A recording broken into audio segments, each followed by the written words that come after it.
Right. On the third day, there was a wedding in Cana of Galilee, and the mother of Jesus was there. And Jesus was also called to the wedding, and his disciples. So he had some then. And when the wine ran out, Jesus' mother told him, "They have no wine." Jesus said to her, "What have I to do with you, woman? My hour has not yet come." Now, whatever that meant, it's a phrase that's common at that time. What have I to do with you? Demons said it to Jesus when he got close to them. They would scream out, "What have we to do with you, Jesus of Nazareth?" And you find it in other situations. And what exactly that means, we're not sure of. We're not sure of. Whatever it meant, her next comment showed that he wasn't just kicking her out the back door. His mother said to the servers, "Whatever he tells you, do it." So she had the idea that he was going to do something. So that phrase, literally, what to me and to you. What does that mean? I don't know. But that's what he said. And people at the time understood what that meant. We do not understand. All we can do is guess. So we just translate what's there. What have I to do with you? And then he did say woman, which the Greek dictionary says was not a term of disgust or sarcasm. It was pretty typical.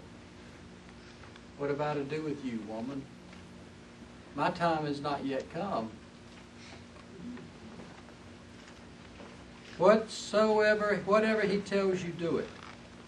Verse 6, now, there were 6 stone water jars standing there, according to the Jews' custom of purification. In other words, for the sake of the Jews to purify themselves according to their ritual.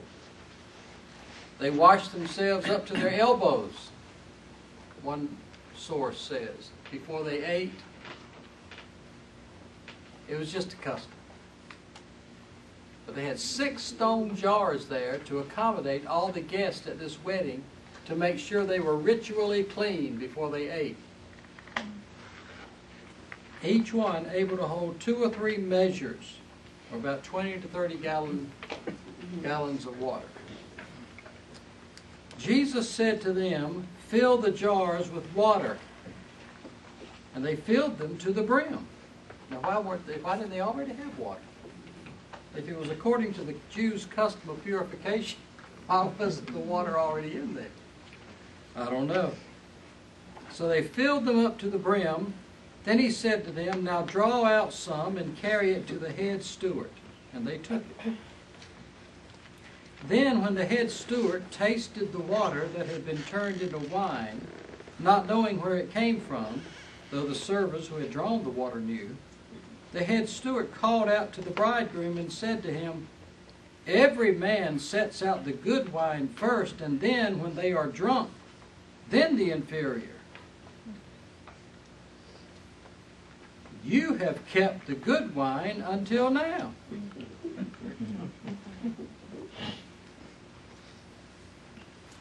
Now, you can show in the Scriptures, Old Testament and New, that it is sinful to get drunk. Be not drunk with wine, wherein is excess, Paul said. But you cannot show from the Scriptures that it is sinful to drink wine. Old or New Testament. In fact, you've got the Lord of heaven and earth making it. And good stuff, quality wine. Not Mad Dog 2020. This is the fine wine.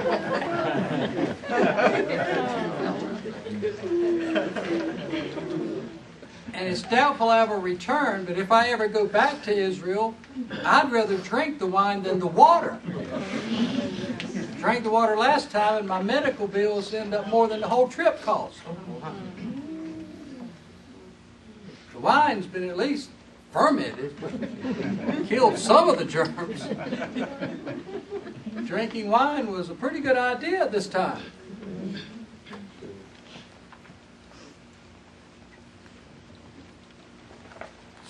Some people are so obsessed with sinfulness and drinking wine that they say this wasn't really wine that he made, it was just grape juice. But whatever it was could make people drunk.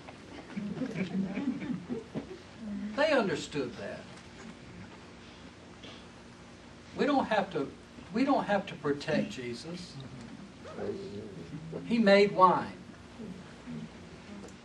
Good wine. This, the beginning of the miracles Jesus performed in Cana of Galilee. This was the beginning, I think it should say.